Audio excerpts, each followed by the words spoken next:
Hei tid, så det atter her ved en nødgjent parste av Gjerstamålet. Og vi det Anja Hansen som teker opp og redigerer, Ronny Petersson som teker seg av å redigere Ljøe, Paul Færre og jeg selv, Daniel Adol Jakobsen. Vi hjertelig velkommen til Hentaparsten av Gjerstamål, og jeg får spørre Paul en affær. Hva ligger til hjertet der, Paul? Ja, det er framför mig och några tider. Och det är det här som vi läser, Gosser ska läsa, jag ser versen i Johannes 2. Och från vers 13. Att påskjötarna var nu nær, och Jesus var nyan till Jerusalem. Och i templen fann han tar sidan som sält och neid, sig och dickvor, och penningaväxlarna. Og da gjør det han seg køyrel av tog og rekte i ødelig ut ur tempelen om. Begge seien og neitene, og han støtte nye småpenningar, penningavekslarene og kardiumkoll bårtorre. Han sier vi tøyr, og i selte dover, til å sette borstidene, gjør ikke husfeiersmunns til handel. Ta kom læresveinen noen hansare og i hov å skriva Åttnen for huset tøynen hever etter meg opp. Gjøtene tog nå til året og satte vi han, hva tertjen viset av åkken, så han du gjerst hetta. Jesus svære i tøymon, brøte nyer hetta tempel. Vi skal røysa det opp etter 3 døven. Ta satt i gjøtene, og i 46 år stod hetta tempel og gjør. Og til skal røysa det opp etter 3 døven. Men han taler om tempel likamsons. Ja. Og dette er det tempelet som vi har hukset om nå, men at vi og nevnte det også når jeg møtte noen her tjokken, visst nok. Ja, nå kjørste jeg, altså klokken 6 var møte jo. Og det er rettelig hovedtakende. Vers 22 sier at 17. Da jeg var risen opp fra en av deg jo. Myntes læresvenner hansara at han har sagt dette. Og tar 20 skriftene og årene og han har sagt. Og at det her er løsnen. At det er gangen inn og i at få vite om hva er dette for et tempel. Som han i det gamla breid nyer på trutja der og røstet av Nutsson at han var. Akkurat, ja. Ja. Vi er opprørsende det.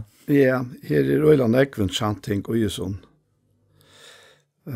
Til dømes heter her, da han sier, jeg bråd ned dette tempel, og jeg skal reise til opp etter 3 døven. Ja. Det vil si at det er reist. Ja, det er reist. Ja. Ja.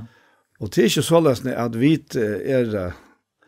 oppfyllingen av toga, vi som liv, og hans tempel. Han hever reist. Han hever reist. Og vi kommer inn ut da. Ja, vi er ut. Ja. Ja. Det er glad verst. Og sjølvande tar jo i Paulus og kommer fram, vet du, fra Korintbrev 6, så sier vi her, veisene. Det är här man kan inte ta sig på hämta matarna för att ner i små loter alltså. Men jag brukar att ha ett år och i samband med att det här och i 4 Korintbrev och kapitel 6 så tar han brukar snägga ett uttryck vita till ditt. Vita till ditt. Ja. Vita till ditt. Og det som jeg også om i samband med hatt, at det er nettopp etter tempelet. Og han sier det så godt, han legger grunden under oss i æren. Og han sier her, God som har røst opp Herren, skal løsne røse åkken opp ved kraftsøyne. Vers 14. Vita at det ikke er likan tikkere, og limer Kristus her. Skal jeg takka limer Kristus og gjøre til skøtselimer. Men igjen så. Vita dit ikke, sier han 17. Likan tikkara, vers 19, tempelhallig antans, som oitikkon og som tid heva fra gode, og at tid ikke sikkert eknon, tid og dorskjøpt, det til god og lika med hans her. Vi tycker det. Og lika med tikkere, ja. Ja. Men så han det lika med okkar lika med hans her. Det akkurat det. Ja, Ja. det tror jeg sier. Ja. At det her. Så i samband vi at det her har man ordentlig kjent at man fremmand. Og i sin egna likame. Altså til det gamla til færre. Ja. Og til det gamla til våre nytt. Og alt det derfra gode som og i Kristus samt jeg med seg själva så Jesuel at det tempeltøyt. At gjøre seg det pura grøtt altså i løyven og det teker det som ut at det ikke nekva lenka tøy. Ja, det ja. Jeg må så si at for mot vi kommande, jeg vet ikke hvordan unge jeg er. Jeg er første 20 noen, og akkurat hette hvis det gikk opp for meg. Jeg høves myndene og Nudja Saltmann, Nudja Testamentet, akkurat her til at vi tempelhansere, og vi likamhansere. og det jo tvei helt imisk tinga. Hvis vi husker om det naturlige, så har vi hus til at ha okra likam uja. Vi får skide ut til gjørsta sendingene til dømes, og vi bygger ui husene. Men felaks 4 tempel og likam Kristus det så at anden bor ui. Heile anden bor ui. Heile anden, han gjør likame livande. Så utan anda så likame det. Det vidar vi jo, det sier Jakob og Nøysene. Og heile anden gjør eisne bygningen til et tempel. Det goddommeren som i tempelen som gjør bygningen til et tempel. Men det taler visst om hver sånne, altså, hver sånne søye av sætsene. Ja. At det var gjøtla vittrast og i prøven, og særlig Rambrev 12, teker dette opp at han tog i prøver å bære fram likamtikkere, som livande, høylagt, gode, damlet offer. Det heter antallige godstiskantikkere.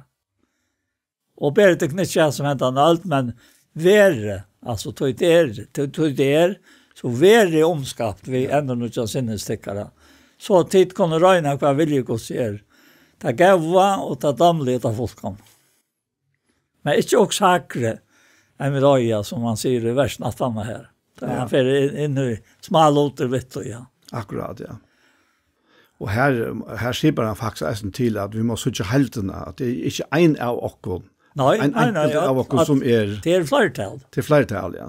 Ja, det alle dine tikkere. Ja. Jeg skjønner. Okkara. Det okkara likam som tempelhansare. Men samtidig det øtlas. Ja. Og i øyne likam. Så det øyne likam til øyne herre, og så framvis. Ja, det akkurat det. Altså det godamlige øytøy at det øyne. Og dette er så størst rom, og bæg her vil løse Johannes 2, og Øysten Johannes 6, han hever tås om at det at anten skulle komme sannføre om, og synd og rettvis i det om, og alt det Og så tar han for å bygge, hvordan det var opp til vi akkurat hentet bygningen, altså, som hans tempel gjør. Ja. Det så akkurat som jeg har sett det. Det at tempelet taler om tilbjørnene, men likame, det handlar om det aktiva, altså hva gjør den her, apostlenes gjerninger et av danskene. Ja. Det var ikke viktig å si apostler gjerningene i sin første omsetning, det ikke lengt fra. Jo, det var. Ja. Altså, til å si versk Kristus og i jøgnen, hans likame. Ja, nettopp. Og templet taler om tilbjørn. Men jeg husker om at det her som du leser i Rom 12, Og til Anna vers her, og ber det ikke som hendt øl, nei, være omskapt vi enda nødja sinnestikkere. Ja.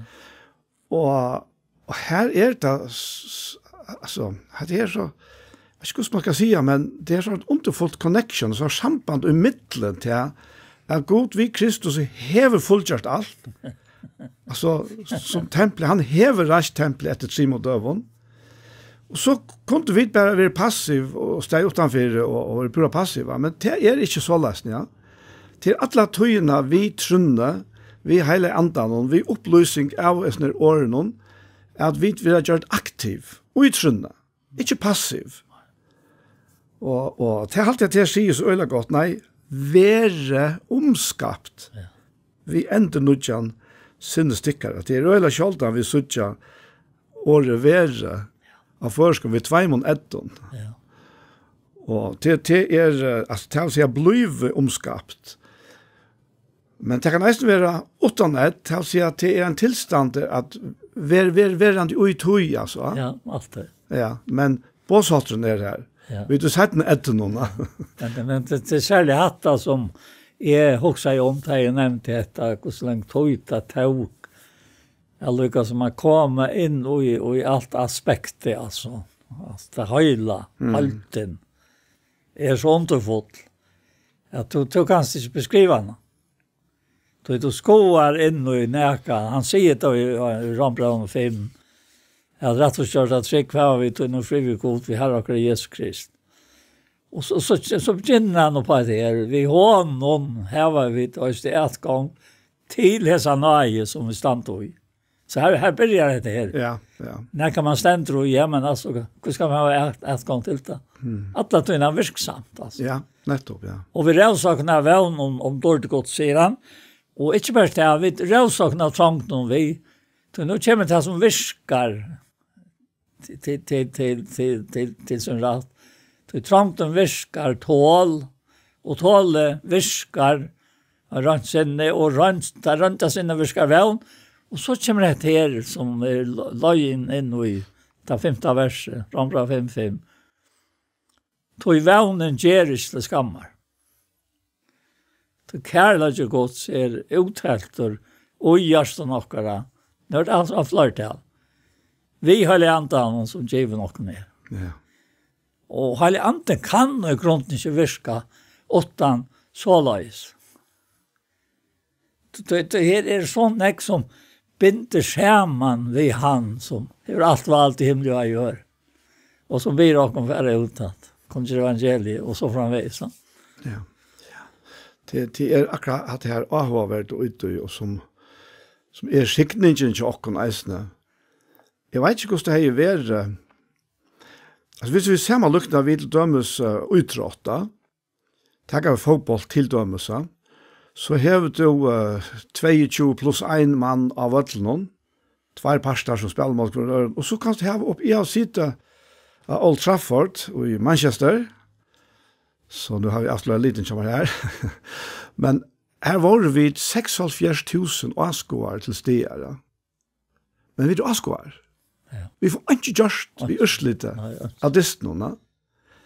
Og så kan det ofte latt bliva i Godsrydje, i Godsrydje blir det omgang så løsne, men i tilværende tja okkon, som tryggvand, ja.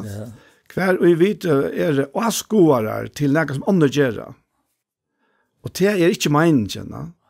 Og jeg hadde kjent så øyla tydelig fram, jøgne brøvene, ikke bare til Paulus, og eisen til hinnom.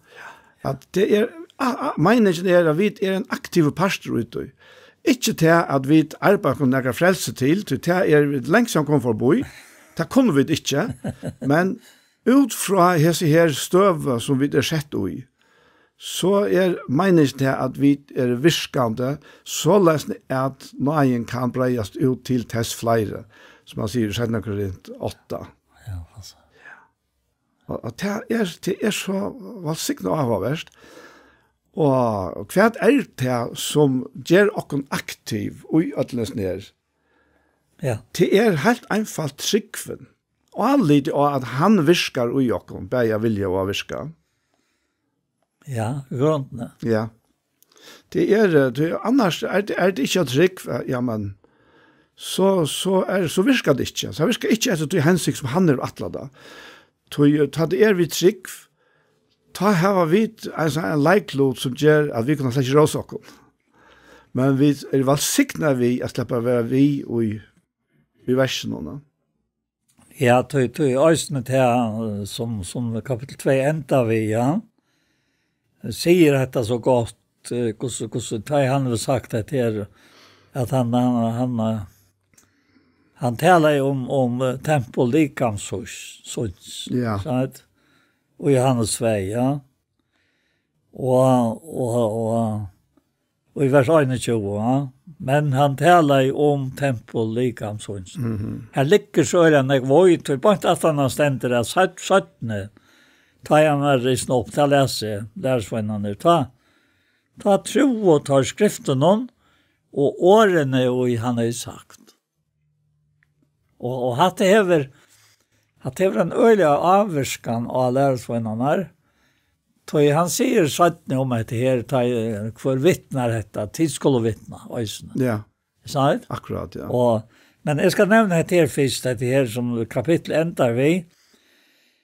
Och så stämde det här att men medan han nu var i Jerusalem om påskenar och högtöjna, tro och många av navn hansara, tajtes av tesen hansara, som han gjort. Men det var inte det samma som att trycka skriften. Nej. Ta tro tesen, va? Så säger han, men Jesus själv var lösigt tilltal att han kände öll, och till honom nyttest inte näkar skulle vittna om människorna. Han visste själv vad människan var. Och hade det gamla människa. Han är inne, ja. Akkurat, ja. Men han heter templet, det är det som är i honom. Ja. Det är något. Ja. Ja. Ja. Ett annat avhåverst och just nu här det som lärersvennerne kom tankar om. Vers 16, ta kom lærersvenn hans i ho a skrive utne for huset og hun hever ete meg opp.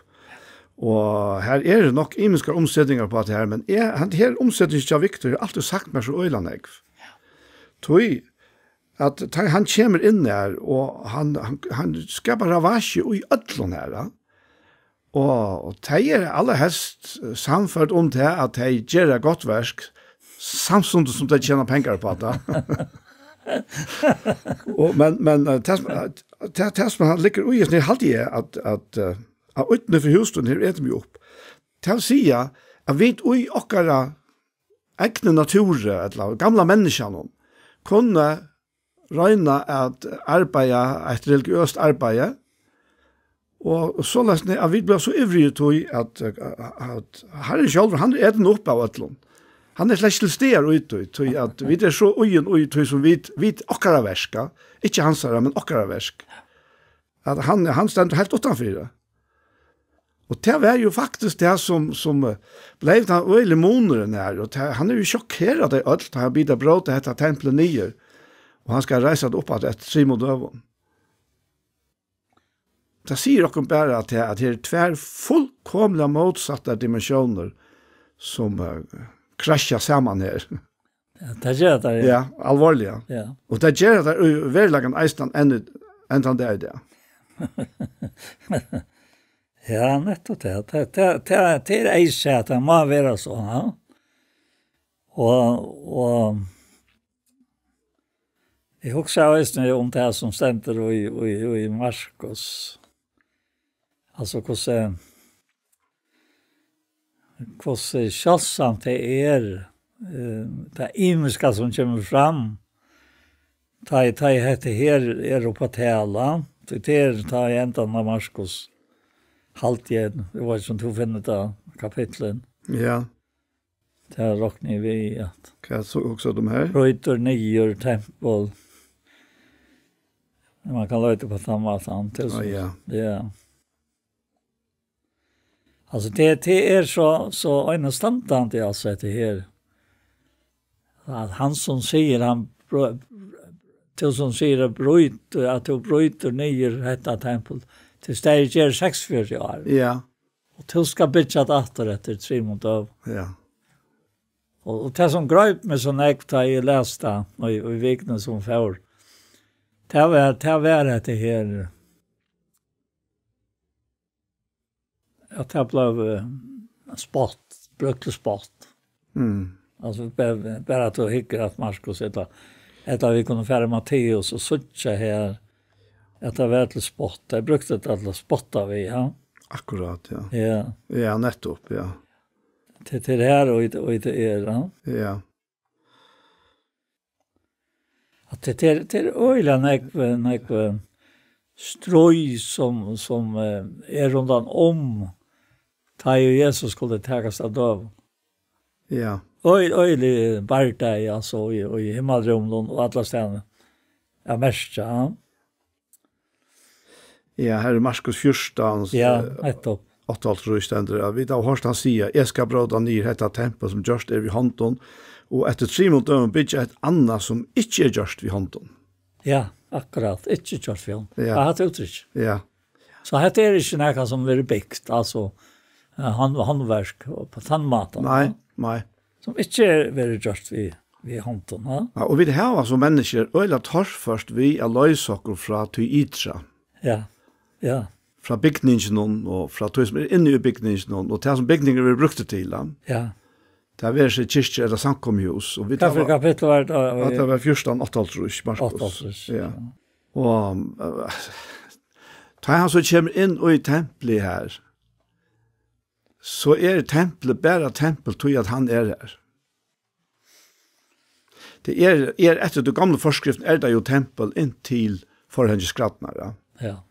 Så, men ut faktiska verleggan her, så han alltså säger vitt han ska bygga upp ett stream och dövarna. Ja. Så är hans verk av krossen hon. Ja. Och hans uppreisen. Ja. Och hans komma vi hela andan hon. Ja. Det som är tempelet i verleggarna. Och det häver i botten och grund inte vi nägra som helst byggning av gör. Nej. Och det är det som vi har öla torrförst vi att 4,5 år til. Og tog spyrir vi, ja, men hver ganger hon, og hver ganger han, og hver høyra teg til, og så videre. Ja. Og det er jo altså, fullkomlig borste vi etter til tankegång, så som brøvene gjør da, og eisne Jesus selv. Ja, vårt brøvene har jo det heter åpenbering, bøgnøys, om hvordan det skal være, og så sett fram i menneska av årene, men her tar trätast her att det stender verselt i Markus 14 att ta röstes näkrar och vittna och ränkt mot i honom tar sött och vi tar hörst han säger jag ska bråta ner detta tempel som görs det vid hånden och att det 3 månader bygger ett annat som inte görs vid hånden men så kommer det in här. Men heldur ikke i hesen lov av vittnesbord har lojka. Og det var øyelig en egen det var en egentlig større bøye ta i tøyen, ja, hvis vittnesbordene ikke var lojka. Ja. Det er det en nøysene. Ja.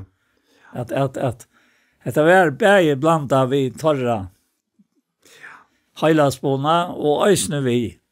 En veldig sannløyka som heter her sier, som du leser, Johanne, som ikke er gjort ved hånden. Og ta i likt og sannløyde vi blant av sammen, så vita vi til at det er som det er. Det enda målet dette at ta røysest, stende vers trus, ta røystesåsprøsten midt i midten tar og spør til Jesus, sværer to ikke til det og i hese vittna. Men han takte og sværer ikke. Og høvdspresten spurte han oppatter, sier vi han, du Kristus, soner, hins halvåge. Jesus sværer jeg. Og til dette som er så omøtelig, tøtninger mye, og i hesen her som vi tar framfor i åkken. Han sværer det her, og til suttja menneskjasonen sita, og til skulle suttja menneskjasonen sita ved høyre hånd krafterenner, og koma vi skutsen himmelsins. Han sier en veldig sannløk her, som ikke lykka som enn utgjengen, og ta skratt i hovspresten Kleisøyne og sier, kvært nøytest okkon langor vittne. Tida var hårst, godspottanina, kvært halta tid, tar dømt og han atler av vera deia sekan. Her det dømeren foiler. Foiler av tog at han spottar god. Ja, Ja. akkurat, ja. Og jeg kom også med det. Ja, hvor skulle dømeren foile av tog han spottar god? Men det var vit, altså. Det var vit som han døg i fire. Og tog skulle det java så løs. Jeg tror slett ikke å si at det er som rørelst i min hjerte. Jeg minnes bare Kara Kjellnes. Da han kom atter ur Danmark, det nek var så igjen. Han Lars til Bækaren, og ikke Bækaren, kondittaren nere, og kom så atter. Og så var vittnesbordet ved Testa, og Kara røste seg opp. Og han sier til her, at han opplevd til åren han kom til trygg av Jesus, at vi leser Bibelen at hvordan Jesus var spottet av. Og han hørte en 18 seg råpa øyelig hardt, spottende i året med til hånden. Så han ventet seg, så han inn i anledning av seg selv. For at vise og at la oss inte. Ja. Så han fattar storgods. Akkurat, ja. Alltså, det är ett av kraftigaste enäkret det vi hörst en bönamöte. Att en så unge mäver som han var ta har hukt och säger att det var han som var den här personen. Ja. Han säger att det var helt öjligt. Jag huxar så här, säger han. Men han visste inte om han hade varit han mäver som han var August Nöje. Vi känner inte så här. Akkurat. Det var en annan, då. Ja. Det här hever så. Det är så köpt gängande. Jesus visste vad människan var. Akkurat. Han behövde inte att höra eller söka näkran göra det. Han visste det, han kände det. Tog att synden kom in i en människa. Ja. Han var så fullkomlig odalter. Ja.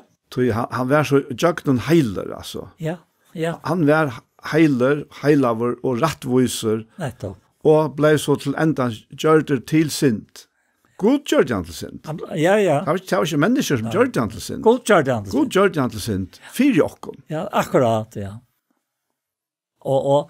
Og så hvis du løper et øyelig lengt låp, og i rommet en øyelig tjopasjekk, så gjørte han til, hvordan var det du sier? God gjørte han til sint fyre okken. Fyre okken. For jeg vet i hånden skulle være rattvise godt. Ja. Och så också där till. Att ha lopp i här. Men det hade vi inte aldrig kunnat. Men så stört det god vi också. Ja. Det är jag må bara säga att det är bön okkara att en och kvar som höjre ska få hesa sjölna av Jesus. Egen borsta så sjölna vänta. Och så har vi ju också om här bort i Markus 14 att Peter. Jesus har sagt av Peter att han får svåras. Men är bara för det här. Och så framvägs, ja. Och det var när vände vi största bröd till innan. Och jag också bara nämna det här, men i 60 Markus 14:60. Men och Peter var nere i gären. Alltså Jesus till förhör och vi då det också som här hände. Kattis huvudprästen säger igen. Och skatte kläderna så här. Och till en mästring, jag ska inte färre nu till mästringen. Men och Peter var nere i gären och kom en arbetskona huvudprästen. Och ta i hon, sa Peter värma sig. Hukte hon på han och säger Øysten to varst vi Jesus Nazarera. Men han nokta til og sier, jeg var ikke vøyt, eller skilje, hva du sier. Så får han ut i folkeæren, og han en gøl. Han finnes ikke vita til at Aren henne gjelder. Skal du trutja for det, ja, Ja. kjenne. Det helt utroligt hetta. Ja, hvis han ikke visste alt, så han helt ikke kunne frelst alt. Jeg tar i årsøk at det prekvar han god. Ja. Og hatt jeg la mest til det søstene under en merkelig særlig jeg leie mest av det ene leser akkurat. Jeg minns ikke hva det var, jeg tog meg ikke å vite hva det eller hva det og så nettopp sett jeg at Trygg var en god som vøyde av alt åren. Så lukket det som ypte øksel om det. Men jeg tenkte da jeg leste at vi skulle være lagt inn under og så han tralte om at han som visste alt om åkken. Ja, det ikke en som kjenner han, eller som han kjenner som kan si så. Nei. Det är bara att han som inte känner.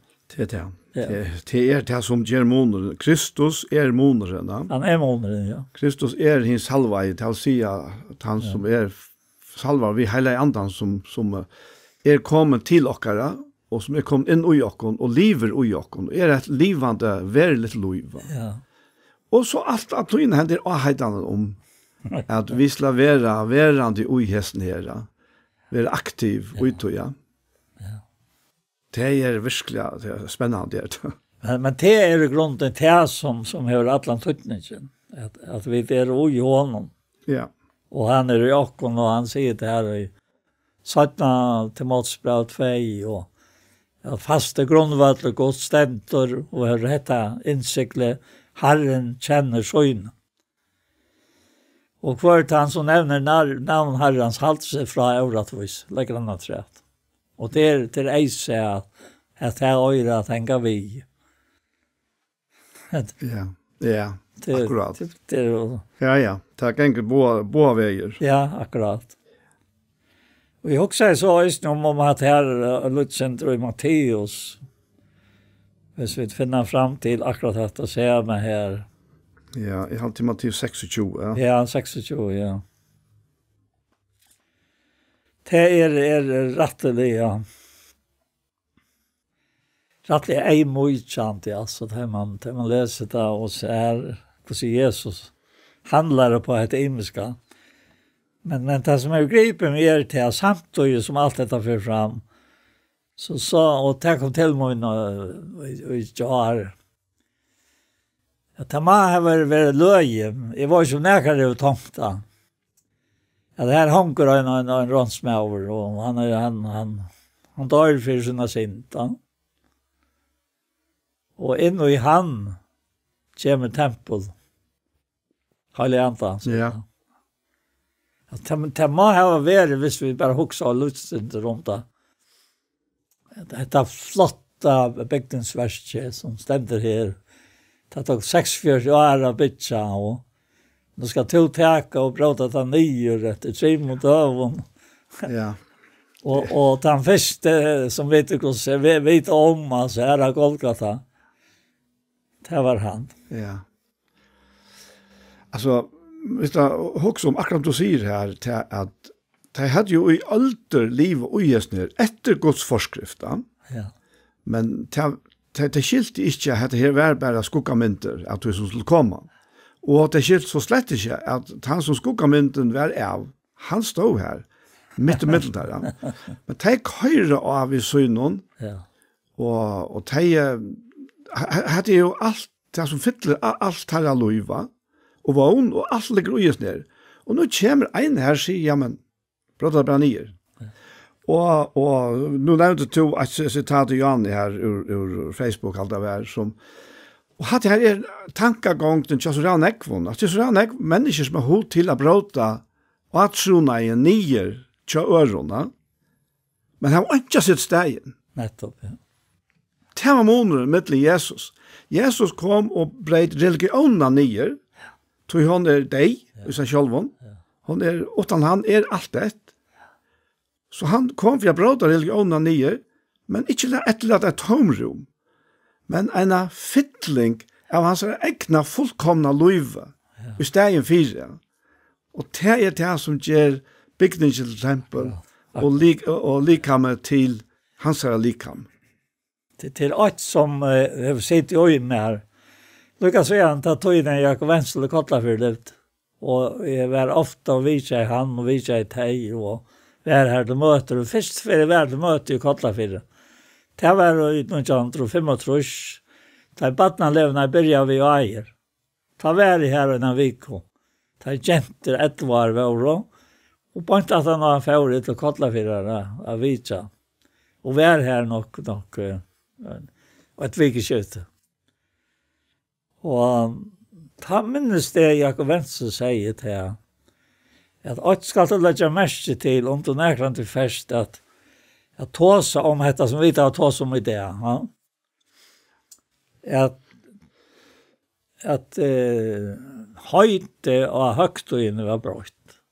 Det at høgtøyer herrens. Og Brunnalige. Men det var høgtøy gjøtene. Det du leser, sier. Ja. Og det vil jeg mest til. Ja. At det passer. Ja. Bare at det uttrykket sier meg. Akkurat, ja. Ja. Og det ligger en ui her uttrykket her, utenfor for huset i herren, så etter vi opp. Akkurat, ja. Ja. Det ligger ui tog. Ja. Og tog halt i dette her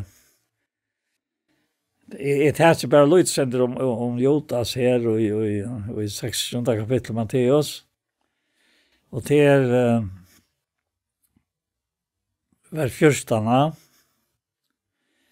Men på en æren vers 13 sier han at sannelig sier tikkun alla stedene om alla høymen her hett evangelium vil prætka skal øysne til som hon hever gjørst være omtala til minne om henne.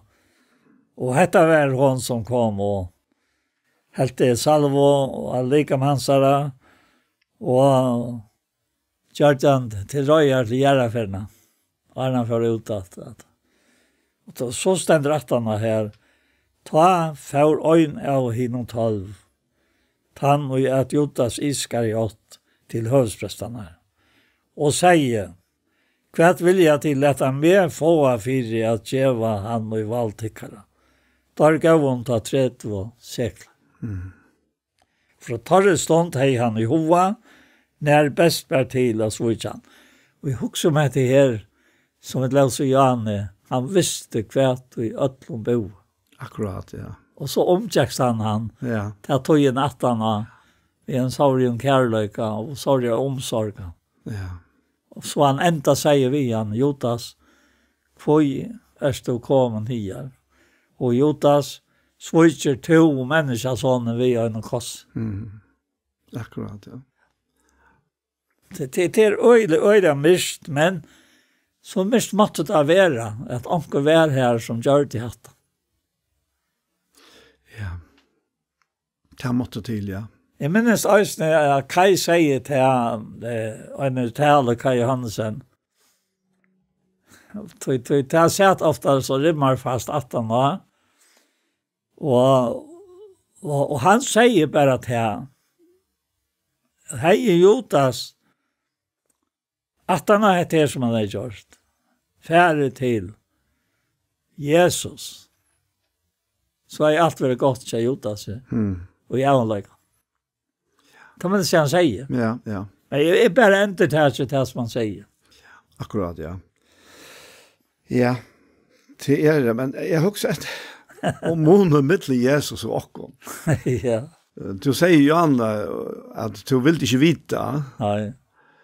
Men Jesus visste. Han visste, ja. Vi så løsne at vite vi nækka om en annan person. Ja.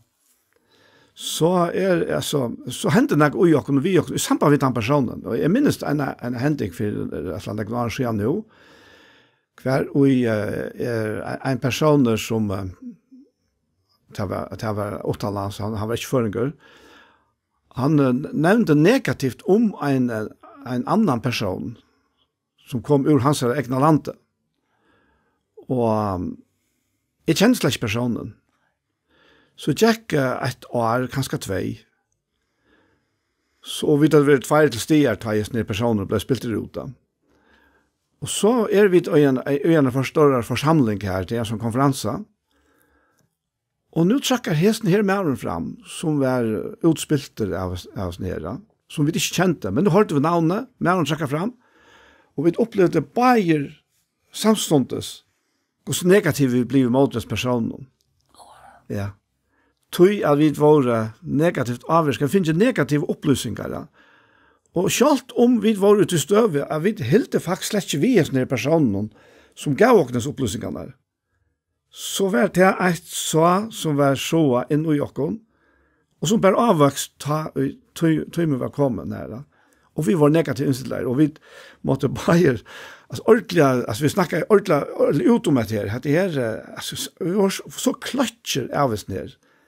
Så vi kjente ikke mannen, utan bare en negativ omtale, og ta som mer trekker fram, så kommer dette negativ opp i okken, som sagt okken. Altså, så viktig det eisene til som vi sagt, til det ene særkene av det, men Jesus, han fullkomne leide til hånden og gjør det til at selv om han visste, så var Judas vinner hans her allikevel.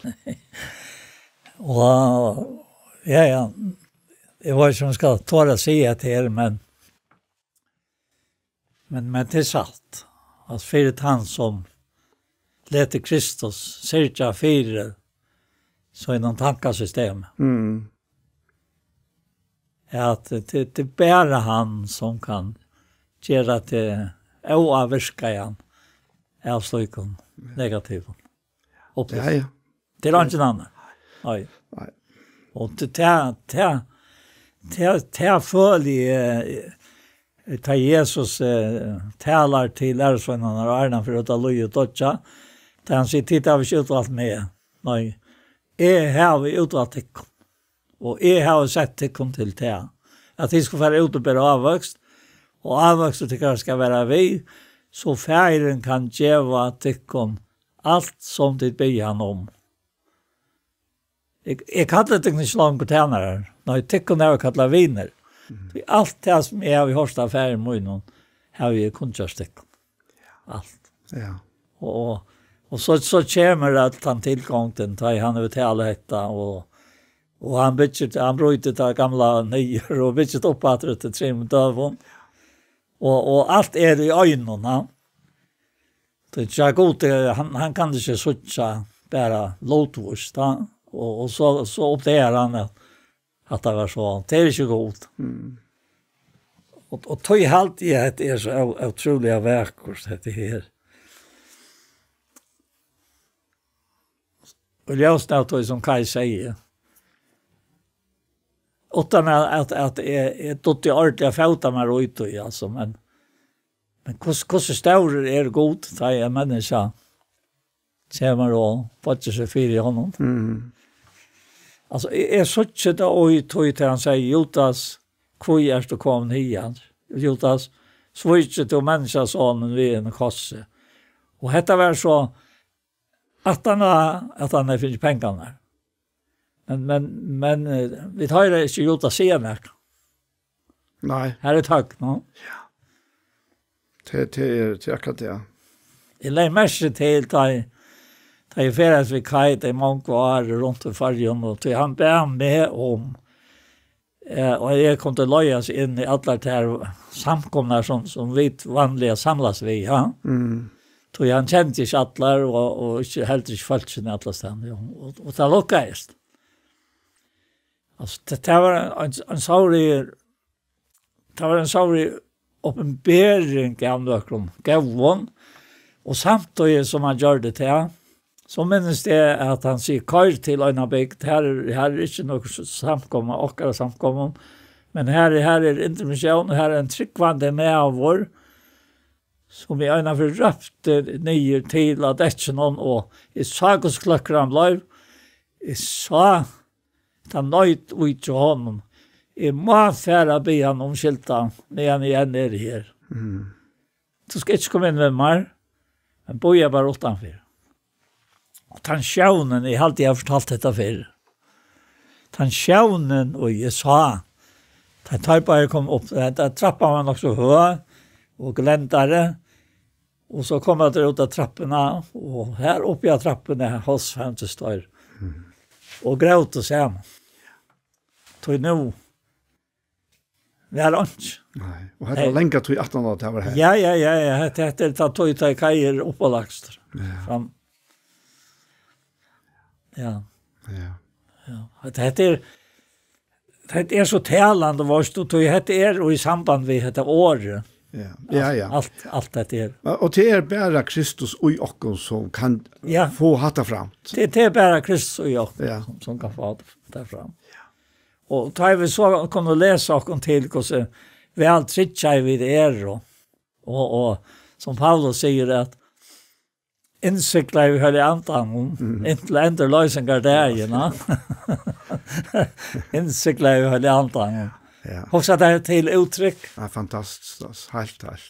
Altså, det er bare sånn nekv, at det må omkant til å bli just minne enn det er, men vi klarer omkant til å gjøre det så størst som det er. Nei. Og det kan bare sinnaleie som anden fører fra Kristus inn i lov åkere, gjøre til at vi være som et øye være. Ja, det kan han kjenne. Og jeg er så glad for det, Daniel, at jeg mer kom til på sjøvnen, og ikke bare på en gang. Du tar ikke til til noen mennesker at tiltegna seg alt på en gang. Nei. Du vet er ikke godt. Nei, det er akkurat det. Nei, det er vi ikke. Og så kommer det spekelig at jeg for eldrene, og så fortsetter det så kvart som Arne færre, og man kommer lengt opp i Arne, og er gammel, 26 og forsvar, og det er så kvillant. Ja. Det er så kvillant. Vi sutter bråten, og vi kjenner bråten, men det er fullkomna kjemmer. Ja, akkurat. Og dette her, jeg vet fra alle tilgångene, alt løyve, at det bare blir bedre og bedre. Ja. Og det blir opp at det er bedre og bedre her, og til endans. Ja, så kan det ikke være bedre. Nei, så kan det ikke være bedre. Nei, det er akkurat det. At det er så størst, og så godt. Ja. Du visste jeg i stedet her, som jeg nevnte i Jan i 17. Timotsbrev, kapitel 2, og til 3 sørste verset alltid, det er lov. Jeg faste grunnvalg og godt stenter og hette innsiktlig, at jeg kjenner Herren. Nei, så er det ikke riktig. Nei, så er det ikke riktig. Nei, så er det ikke riktig. Nei, Herren kjenner søgnen. Og han som nevner navn Herren, så alt seg fra øvretvis. Ja. Jeg kom tankar om noe som jeg leste av Vatsmani for rattler nekvann arrangerende. Og jeg ber det frem og møter jo Ebenezer til å være om Leifors. Og fors ene fors er det være, ja. Og det var akkurat en tanke ved innsiktene. Han forteller om Gustav Virka i innsiktene her som han var, det som han kjente til. Og det var at her var skåar, menn som 8 skåar, og så felte det trø, og det var nekver imisker som korte sitt træstamnar ut i åndene, og alt forholdt til bolter om man gjøknen åndene, men så skulle det sorteres til at så kom man til særverskja, og eneste måte jeg kunne kjenne til på hver 8 kveld, det var at åren en der stamma for ut og så brusan i ånda, så fikk han innsiklet brent inn i stammene. Og så kjente eieren så atter til at det kom. Og hatt det her er mynden, en einfall mynd på at er videre innsiklet vi hele andan. Da vi kommet til, det er jo kanskje ikke å si at det er man skal særverst, ja. Men da kjenner han okkom vi til innsiklet som han selv har givet okkom, vi hele andan. Så vi da finner vi trygg av Jesus Kristus. Nettopp. Ja, att det är helt en standard till oss. Jag har ju ofta fått snacka om att det gott att billetten i Jordan, men detta här insikten är så öjlan starkare än en biljett. Ja. Det är det. Ja. Så tänkte jag lika ända vi har snär i Matteus. Här är Golgata. Och till det här tar ju han säger Pilatus, vad ska det ta göra vid Jesus som vill kalla av Kristus? Det är svära av öll lät han krossfäst. Landshövdingen spurte vad illt hever han ta gjort. Men de röpte en herrare, lät han krossfäst.